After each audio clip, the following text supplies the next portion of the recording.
Here we got the S10 Plus, Samsung's 2019 flagship versus the S25 Ultra here.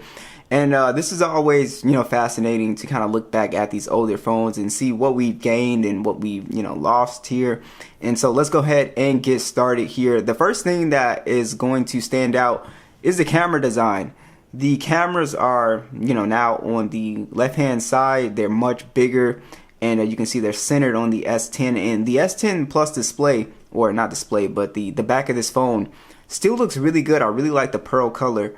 And what's cool about the pearl color is that it is a glossy back, but this, you can't really see like fingerprints and stuff, so it just always kind of looks, clean. So that's one thing I really like about this phone. But yeah, some of the upgrades that they've done here is that the S25 Ultra has a matte finish, and it is titanium, and it is much heavier than the S10 Plus for sure. And then also it's not as the S10 Plus is not as like boxed off on the sides here, so it makes the S25 Ultra kind of feel a little bit, rougher in the hands, even though they've fixed this bottom here where it's not as sharp. But yeah, the S10 Plus definitely feels a lot more comfortable to hold.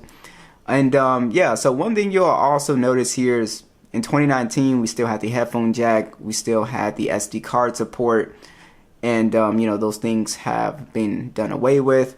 And also, Samsung basically merged the Note series into the S series, really, because really the S series basically turned into the Note series, right? So you have the built-in S Pen, and now it is, Bluetoothless, so you don't have the Bluetooth capabilities. But those are kind of like the essential hardware changes. They're both IP68 dust and water resistant, so nothing has changed on that end. And yeah, as you guys can see, the phones have just gotten a lot bigger, because this is a plus size phone, the S10 Plus, but it's only like 6.4 inches, so you guys can just see the phones have gotten just huge over time. Let's talk about the display here, guys. So as you guys can see, two very nice looking panels here. Even for the S10 Plus display being 2019, it's still a really good panel. Samsung has been doing such an excellent job with displays throughout the years here. So let's just talk about all of the upgrades that they've done. So the S10 Plus, it does have a 6.4 inch display, and then it is also a 1440p panel. It's dynamic AMOLED HDR10 Plus, and then it is 522 for the PPI. Now, the S25 Ultra's display, it does have a 6.9 inch display. It's dynamic LTPO display, and then it's 120 Hz HDR10 Plus. The max brightness is, an insane difference, especially outdoors. It's 2600 nits, and then it's 1440p as well, 498 for the PPI. The cool thing here is that both displays, in terms of colors and sharpness, they both look really good. Like the S10 Plus display actually looks fantastic, even compared to an S25 Ultra. Where you will see these phones kind of stand out is the bezels are just insanely thin on the S25 Ultra this year. It is absolutely crazy. Samsung, they used to do like this double punch hole thing. They only did this once, and then they didn't do it with the S20. But you had like a lot of cool wallpapers people were doing at the time with that little double punch hole. And yeah, as far as the colors though, Samsung has never been able to, or maybe they don't want to go back to like the display colors on the older displays. My thought is that maybe it's not as color accurate, because even if you turn the vividness up on the S25 Ultra, you never can get like the older, like really vivid display.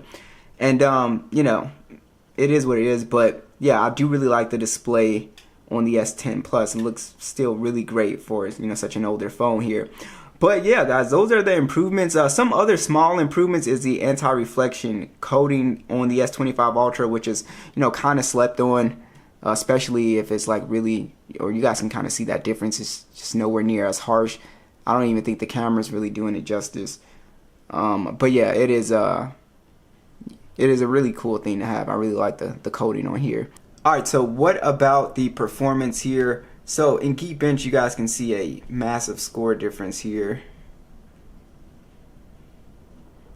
with the CPU, and then we come over to the GPU section. It's just a gigantic bump up here. So we've got the 855, 128 gigs, 6 gigs of RAM, And then we got these new Snapdragon 8 Elite processor, 256 gigs, 12 gigs of RAM on the base models here. And I don't really think the S10 should feel that much slower in basic application loading. And like I said, this is a very fast chip, so it's not like it's gonna be feeling like really slow and stuff like that. So again, you can see the difference a little bit, but it's not like, I don't think it's super dramatic. It probably is gonna be a little bit more dramatic right here. Even that wasn't even that bad.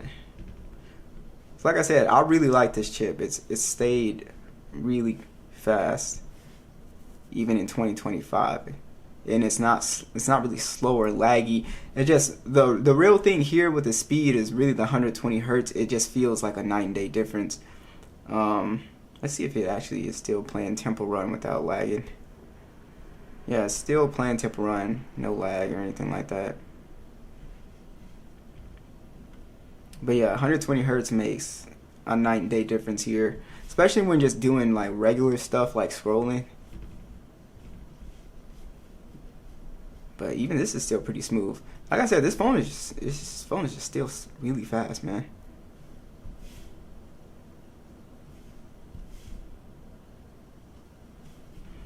It's not like it's super slow. I don't know. I was expecting such a bigger gap here. Gaming performance has really improved throughout the years here, guys. We're at 120 frames. We get much less heating if we're playing for extended periods of time, and overall, it's just an overall just better gaming experience, especially for people again who play for a long time. It doesn't hit the battery life like it used to, so it's just a very good experience. You know, playing games on these phones. I think since about like the S23, they really like nailed, you know, gaming performance.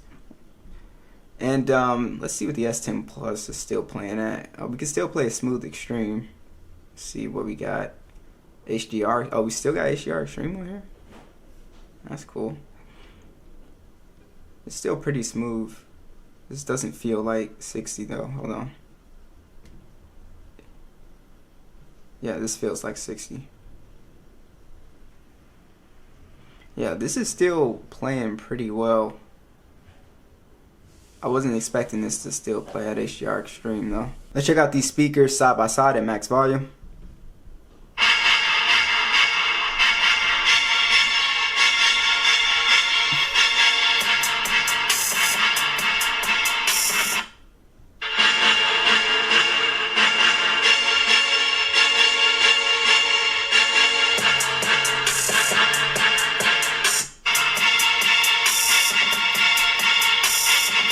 The S10 Plus still sounds really good. Actually, it sounds like really clear and sharp. But it's just like the S25 Ultra is like twice as loud. There's like a huge difference in the bass department here. It's like a night and day difference here. So, but I'm actually like pretty surprised at how clear the S10 Plus speakers actually sound.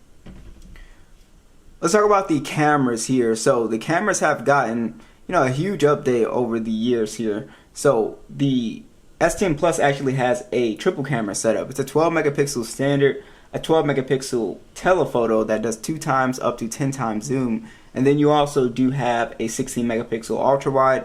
It can shoot in 4K 60, and it also has a 10 megapixel selfie with an 8 megapixel depth sensor, and that also shoots in 4K 60.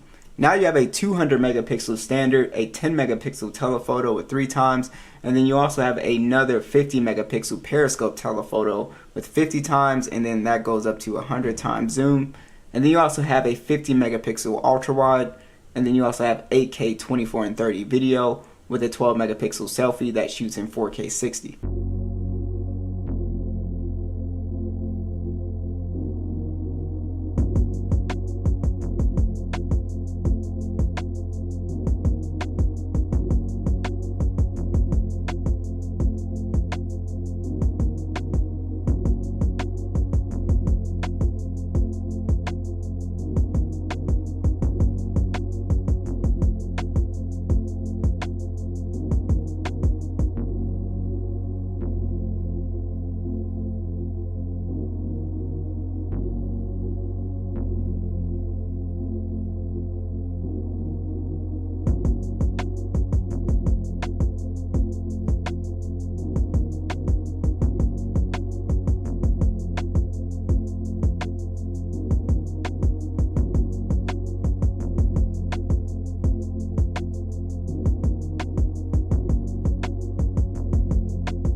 Also now, these phones have gotten super AI heavy, guys. So just for example, like the Gemini.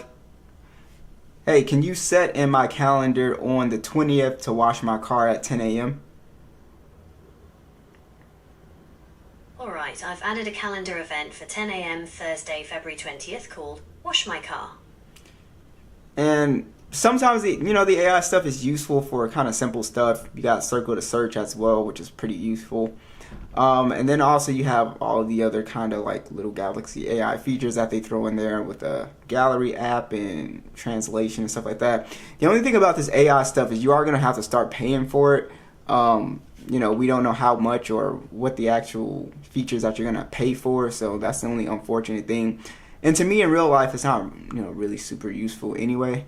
But yeah, so that's what they're really focusing on. Also, the updates throughout the years have gotten longer. So people or these companies are starting to realize that people are going to hold their phone longer. So now you have a 7-year pledge. I believe that started with the S24 series. So you have a 7-year pledge from now on of major OS updates. Honestly, another major improvement with these phones is the actual battery life.